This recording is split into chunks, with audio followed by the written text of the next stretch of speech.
what are the common assumptions, the biggest ones that are holding guys back when it comes to attracting women? And what are the reframes or the best strategies that you've deconstructed from yourself? Okay. So the most common problems I would say would be some mindsets, like, limiting beliefs is a big one. Like thinking like, oh, I'm not tall, so women aren't going to be attracted to me, or I'm not rich, so I can't get women, or, like all these reasons why they're not attracted. Do those things not matter? No, they don't matter at all. Like at all. Like the things that actually can make a woman pursue you or chase you or be interested in you, like, Bill's a perfect example. He had all the things, not one, not two, not three. He had every single thing that guys think that they need to get women. And plus a desert island. Desert island with 36 girls. Like you couldn't get a better scenario. So like that is literal proof that like all these things, still didn't get laid. Exactly. That's not going to solve your problem, because here's a guy that had all those things and he still didn't do it. Right. And I have another sample of a bunch of guys in my fraternity that were short, that didn't have money, that weren't that smart, all this stuff, and they got a ton of pussy.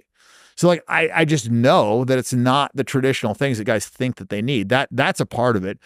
But I think like I said, when I kind of like deconstructed it, the biggest epiphany that I had was the difference of when you are chasing a woman or you're pursuing a woman versus when she's pursuing you.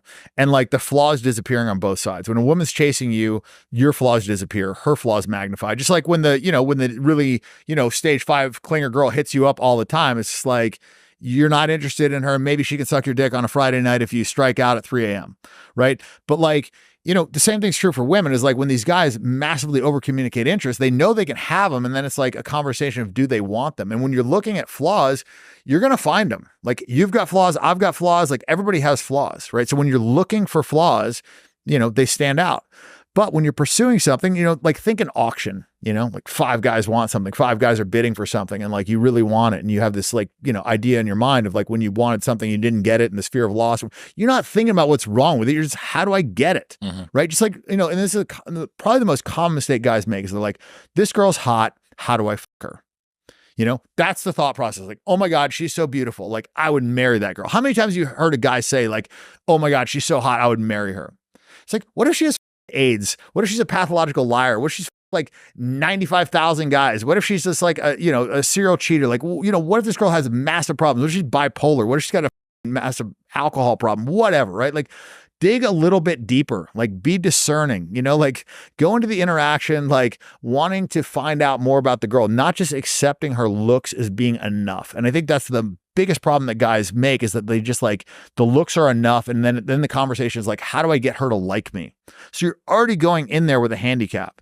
Like when a salesman comes in, like he's already coming in from a handicap, versus like when somebody goes into the store because they need milk, they just go to the aisle, they find the milk and they buy it. Versus if you show up at the door and you try and sell them milk, then be like, oh, well, who is this guy? Is the milk old? Can I trust this? You know what I mean? Like the difference, like when you want something, it's just like, how do I get it? It's not, the same conversation. And so that would be the biggest thing. And I figured that out because I had a big sample size of girls that wanted to f me that I screwed it up with, and a big sample size of girls that wanted to f me that I also had sex with. And I think that's like, look, in a experiment, you have to have the control group.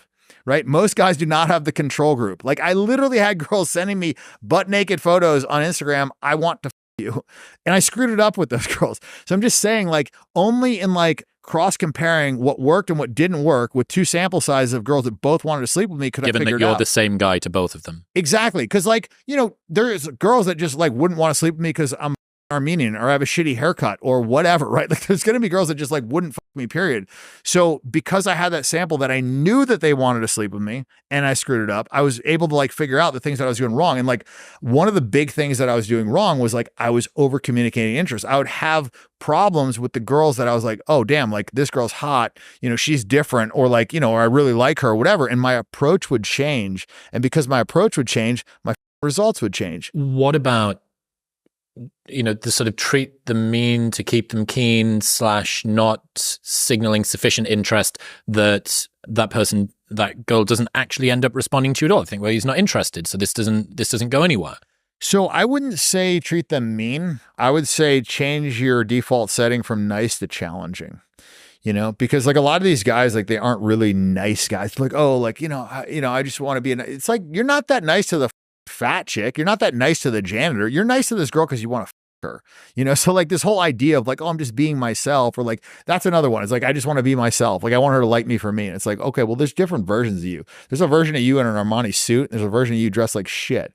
There's a version of you where you like take care of your diet and work out and like, work at your job. And there's a version of you that just like succumbs to every one of your impulses. Like, like I drive by McDonald's and like, I just want to eat fries, but I don't, like I want to have Snickers all day, but I don't, like you can make yourself better. And I think, a lot of guys don't do that. Like a lot of guys are just like, I want a girl to like me for me. So get tactical for a moment with regards to guy has girl that he thinks she's hot, she's interesting, I want to pursue her.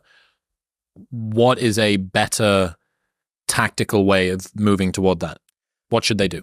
Well, I mean, I would not start the interaction by over communicating interest, number one. So I would go up and, have a conversation with her. I mean, I've asked girls crazy stuff. I take like a pretty extreme approach, and I wouldn't recommend this for, all guys, but like I'll ask girls crazy questions. Like me and my buddy were having a conversation the other day, and like he was like, I think I was arguing that I think you have a lower chance of getting a serious rejection if you put a girl's hand on your dick than if you go for a kiss. And this is after a girl's into you and like you guys have been on a date or whatever, and there's like, some chemistry, whatever.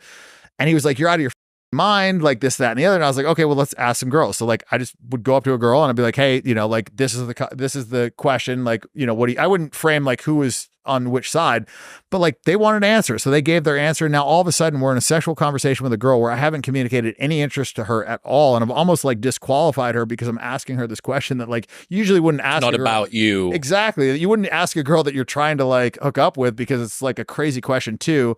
Yep. And so I'm not saying that would be, the optimal approach, but I'm just saying like that's something that like most guys wouldn't think to do, but that it's more successful than going up, over communicating interest, putting a girl in a position where like she has to decide like accept or reject. And usually when they're like forced to accept or reject, usually reject is the default.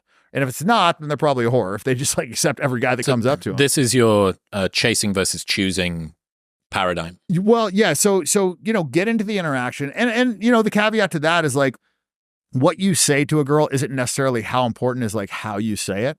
So you could go up and say some really stupid shit to open the conversation. It doesn't really matter. Like as long as you get in there without massively over communicating interest. Right. And then I would say be discerning, be challenging, like, ask questions, dig deeper, get a little bit of information about her, I mean, Neil Strauss had a good one when he was on with Jessica Alba, and he said, looks are common in LA. Aside from your looks, like what would your friends say are the three, best qualities about you? And like in that one question, he immediately like pulled away her looks, which was like one of her strongest attributes. Like nobody give a fuck about Jessica Alba if she's ugly, right? So it's literally like her superpower. He just sucked it right out of the conversation. He's also digging deeper. And now he's got her in a position of like qualifying herself to him and selling herself to him. She's telling him why she's good, And so that would be a much better start of an interaction than like, I think you're so beautiful. Like I just had to come over here and, by the way, I'm a doctor, and I drive a Lamborghini and like all this bullshit. The guys like, they try and brag about themselves. They're doing all these things. And the girl's just like in a position of like, okay, like, do I want this? That's the conversation usually between guys and girls is like, the girl's like, okay, do I want this guy? It's like playing poker and the guys just like turn over their cards. And so I would say like, dig a little bit deeper, be discerning, like find out about the girl, like, decide. And then if you want to give her a compliment on like something that's unique about her, something that's like she earned or, not just like she was born with, like if she has pretty eyes, I'm sure she's heard that from a million guys. Like, don't tell her she has pretty eyes, like just be different. I mean, I guess like a big epiphany I had too was like when I became famous, and I just talk about this in there too, is like, understanding a hot girl's mind, because when I became famous, like I understood what it was like to be a hot chick. And I understood that in the sense of like, I had forced interactions wherever the fuck I would go, whether it was a Starbucks, whether it was, wherever, like I had people coming up to me, and the same thing is true of a girl. Like when she goes to get her mail, when she goes to the grocery store, like guys are hitting on her all the time. So it's forced interactions. And what I notice is the first 100 times guys would come up to me and be like, bro, you're the man, blah, blah, blah, like, all this shit. I was like, okay, cool, whatever.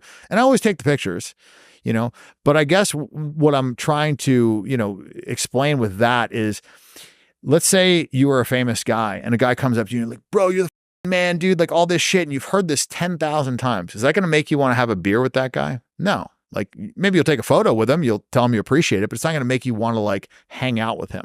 Now, if that guy comes up to you and is like, hey man, I only got a second, but I just want to tell you like, I really like this, maybe the guy's a rock star. I really like this song that you did. And he told him a song that he did like in the garage. He's like, and I had that same guitar that you had and whatever. And then he's just like kind of excusing himself on the way out. Maybe that rock star like wants to have a conversation with him. Oh shit, that guitar, that was like one of my favorite guitars, like now you're coming at it from a different angle. And I would say the same thing is true with hot girls is like, if you go up and say the same shit that all these other guys have said to these girls, you're going to have the same knee-jerk reaction. The walls are going to go up. Mm-hmm. She's going to remember the last 20 times she got caught in a 30-minute conversation with some idiot talking her ear off. And she knows that the guy just wants to her because she's built no value, right? Like early on in the conversation, if you compliment her a bunch before she's earned it, and it's kind of like you're telling her indirectly, you're hot, above me. You're above me and your looks are good enough. I don't even care if you have flaws. Like you're hot. And so that's enough for me.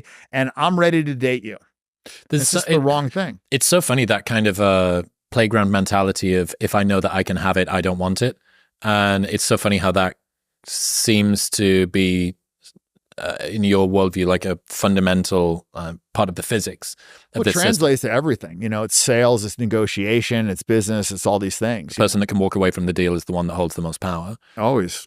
In other news, this episode is brought to you by AG1. Over the span of about a year, I tried pretty much every greens drink to find the best one. I came across AG1 and I've stuck with it for over 3 years because it is so much more than just greens. It is the most comprehensive, highly tested, and rigorously formulated supplement I've ever found, providing essential nutrients and gut health support. They all work together to fill the nutritional gaps in your diet, increase energy and focus, aids with digestion, and supports a healthy immune system without the need to take multiple products or pills. Best of all, if you are on the fence, there is a 90-day money-back guarantee, so you can buy it and try it for 89 days, and if you do not like it, they will give you your money back. Plus, they ship internationally. Right now, you can get a year's free supply of vitamin D3 and K2, plus 5 free AG1 travel packs, and that 90-day money-back guarantee by going to the link in the description below or heading to drinkag1.com/modernwisdom. That's drinkag1.com/modernwisdom. Thank you very much for tuning in. If you enjoyed that clip, you will love the full-length episode with Dan, which you can watch just there. Go on. Press it.